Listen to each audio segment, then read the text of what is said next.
Há muita fantasia hoje em dia, muita aspiração na América de que possamos operacionalizar tudo por outros meios. Que vamos poder dirigir carros e fazer funcionar a Disneylândia e as autoestradas interestaduais e o Walmart e o exército americano com outra coisa do que petróleo. Não vai acontecer. E vamos nos desiludir muito com isso.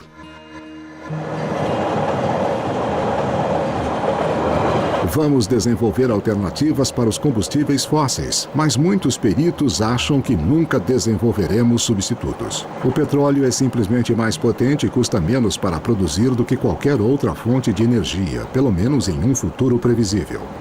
Não somos a primeira sociedade da história a enfrentar o esgotamento de seus recursos mais preciosos, mas esperamos ser os primeiros a superar o fato. Sabe o velho ditado que diz que a história não se repete, mas que rima? Estamos vendo uma coisa parecida, mas um pouco diferente. Outras culturas tiveram seus problemas com recursos e com sua resposta política a seus problemas de recursos. Somos como a Roma Antiga, só que com pizza. Veja o que houve na Ilha de Páscoa.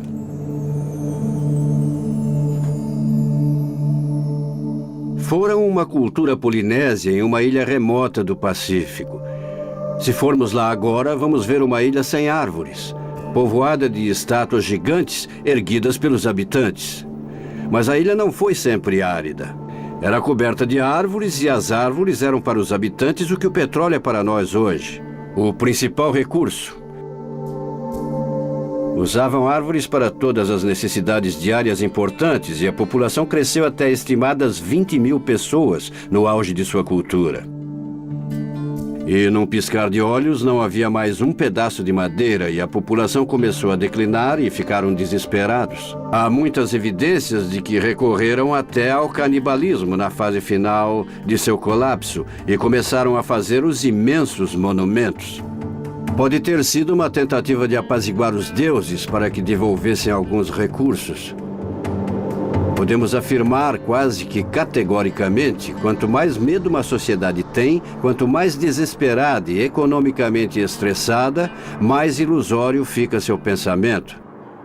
Acho que é uma coisa que o cérebro faz em caso de desespero.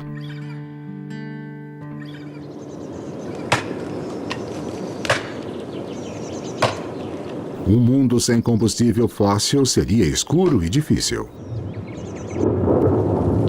Há quem acredite que ainda somos capazes de achar soluções, se formos rápidos. Muitos, como Kunstler, sabem que as consequências de não achar alternativas terão repercussões durante gerações. Acho que as pessoas do futuro vão olhar para trás e ver, nauseadas, o que fizemos. Estarão morando em um planeta cujos recursos foram totalmente esgotados e vão voltar a viver só da energia solar do planeta, sabe? O que desce do céu todos os dias. Eles vão pagar as consequências, ficar na mão e estarão de mãos vazias. Acho que o futuro será difícil para a América. Acho que será um lugar surpreendentemente austero, lutando para se aquecer no inverno, lutando para se alimentar, ou para ter algum tipo de ocupação realmente produtiva, vivendo entre detritos e os escombros da era industrial. E tentando fazer algo com o que sobrou. A América terá de se contrair e, provavelmente, até certo ponto, regredir até o nosso canto do mundo, o hemisfério ocidental, com menos expectativas de influenciar ou moderar o comportamento de outros povos do mundo. E com habilidade reduzida para controlar os grandes problemas de economia mundial e política global, estamos psicologicamente muito investidos da mitologia do que nos tornamos no século XX. A maior potência que o mundo já viu e a maior economia que o mundo já viu. E foi ótimo, foi divertido, foi empolgante e confortável e conveniente, às vezes alegre e eletrizante. Mas não é mais, acabou.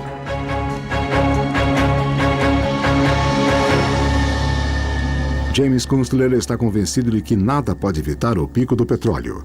Mas ele e outros também têm certeza que o caos criado será menor se fizermos mudanças agora.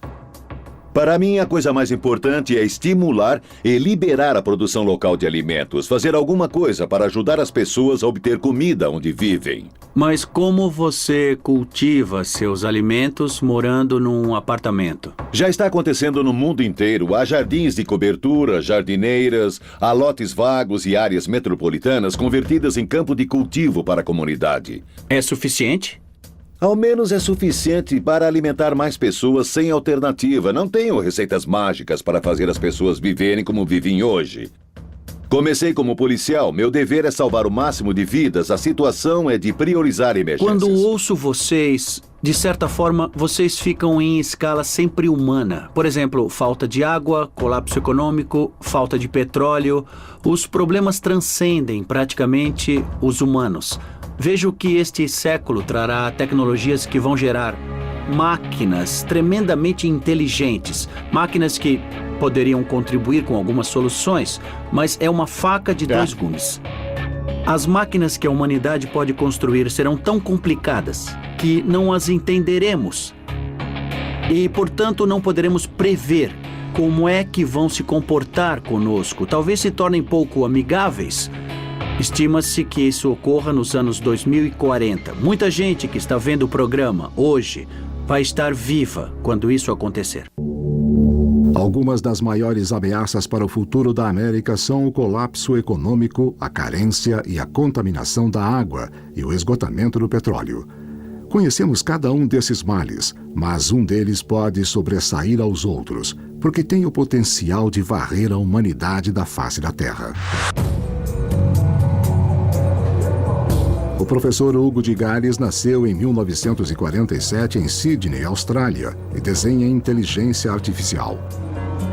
Sua pesquisa é pioneira da evolução de robôs autoconscientes. Ele vê um futuro no qual inteligências artificiais serão muito mais poderosas do que a de toda a raça humana somada.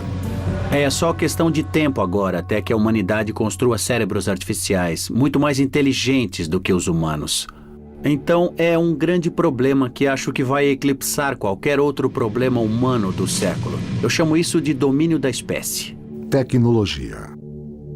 As pessoas dizem há muito tempo que os robôs estão chegando e estão para chegar já há mais ou menos 50 anos. Então, quando vai acontecer? Arthur, o robô. É o segundo homem mecânico construído pelos jovens da Oakland California High School. Arthur representa um mês de trabalho extracurricular.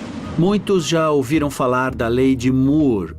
Ele disse que nos anos 60 o número de transistores de um chip dobraria a cada ano e meio. É muito por causa desse fenômeno, dessa tendência que há agora a capacidade eletrônica de fazer cérebros artificiais. O governo coreano, sul-coreano, planeja colocar um robô doméstico, um robô útil e inteligente em cada lar coreano até 2020. E Bill Gates também preconiza que em 2030 a indústria de robôs domésticos será uma das maiores e mais ricas do mundo. E por quê? Bom, imagine que você tivesse uma máquina que fizesse todas as tarefas domésticas. Ela seria tão útil que você estaria disposto a pagar muito dinheiro por ela. A rápida aceleração da inovação tecnológica em anos recentes pode logo nos capacitar a criar robôs que se parecem e se comportam como humanos.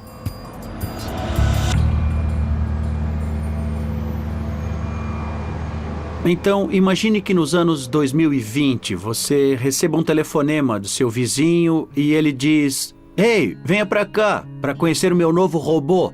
Então você bate na porta do vizinho e o seu robô doméstico atende e diz uma coisa engraçada. E você fica perplexo. Nossa, o vocabulário dessa coisa é 2 ou 3 vezes maior do que o do meu robô. E até sabe ser cínico e tem senso de humor. Nossa, muito impressionante. 2 semanas depois, você sai correndo para comprar o último modelo. Do mesmo jeito que fazemos hoje com os iPods e os iPads. E assim, imagine que você faça isso várias vezes e a cada incremento que você faz, seu robô fica mais esperto. O QI humano está mais ou menos aqui digamos, e o QI do robô está mais ou menos aqui. Fica claro para qualquer um que há uma tendência, não? Essa distância, a diferença entre o QI humano e o do robô está diminuindo, fica cada vez menor com o passar dos anos, tá? Vai ficar óbvio para todos que é só questão de tempo antes que o nível de inteligência dos robôs domésticos alcance o nível humano. Há muito, os cientistas previram o que chamam de singularidade. A teoria diz que a inteligência vai desenvolver autoconhecimento e vai começar a pensar e agir independente de controle humano. De Gales acredita que quando a singularidade chegar, a humanidade terá de enfrentar pela primeira vez concorrência como a espécie dominante do planeta.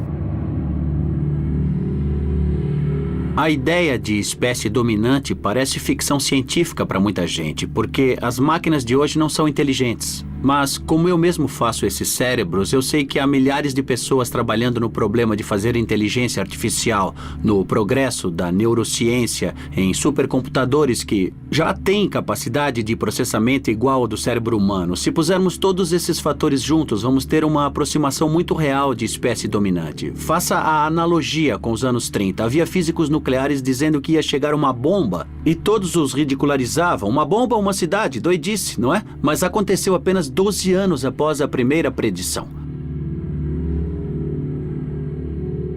As pessoas vão começar a fazer todo tipo de pergunta óbvia, como: as máquinas vão ficar tão inteligentes quanto os humanos? Deveríamos tentar parar? Nós podemos parar?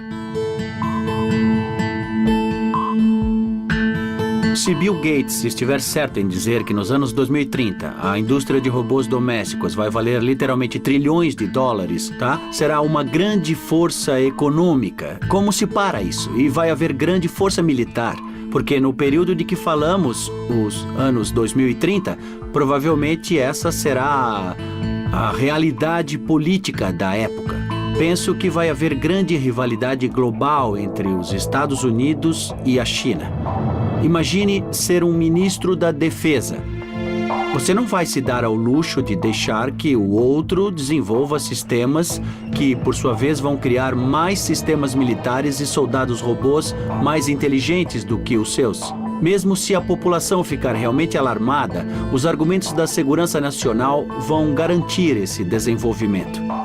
Os benefícios e conveniências oferecidos por robôs altamente inteligentes é inegável e é fácil imaginar como vamos nos acostumar depressa com a presença deles. Mas o ritmo da evolução deles será tão rápido que Digari se pergunta quanto tempo vai passar antes do serviçal virar patrão. Os cérebros artificiais vão ficar cada vez mais como nossos cérebros biológicos naturais. E devemos nos lembrar de que os cérebros artificiais pensam milhares de vezes mais rápido do que nós, ao passo que nossos cérebros, os biológicos, funcionam em velocidade química. Cérebros eletrônicos pensam na velocidade da luz, então imagine se um desses cérebros tivesse um nível humano de inteligência. Poderia fazer um PhD em minutos, o que é muito assustador. Portanto, na verdade, não há limite para a capacidade deles. Poderão pensar não só muito mais depressa, mas com memória virtualmente ilimitada. Então, pode-se pôr todo o conhecimento do mundo num cérebro artificial. Poderão fazer experimentos evolucionários em partes deles mesmos e ver os resultados. E se os resultados forem bons, vão poder incorporar esses resultados e se reestruturar, e isso na velocidade da luz. Então, essas criaturas seriam quase como deuses. Dou um nome a eles. Chamo-os artilecto, junção de artificial e intelecto, porque é isso que seriam mentes artificiais.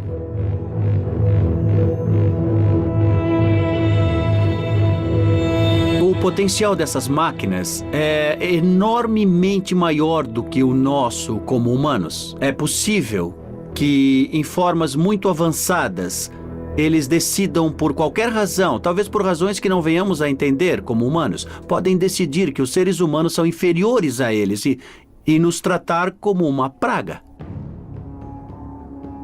Imagine que um mosquito pouse no meu braço e eu sou humano. O mosquito vem e eu... Mas sou humano, não dou a mínima. Então não temos ideia de como seriam as atitudes deles em relação a nós, como espécie. Podem decidir se livrar de todo o oxigênio, porque ele enferruja seus circuitos ou assim, não é? E não ligam para as consequências dessa decisão ou ação para nós.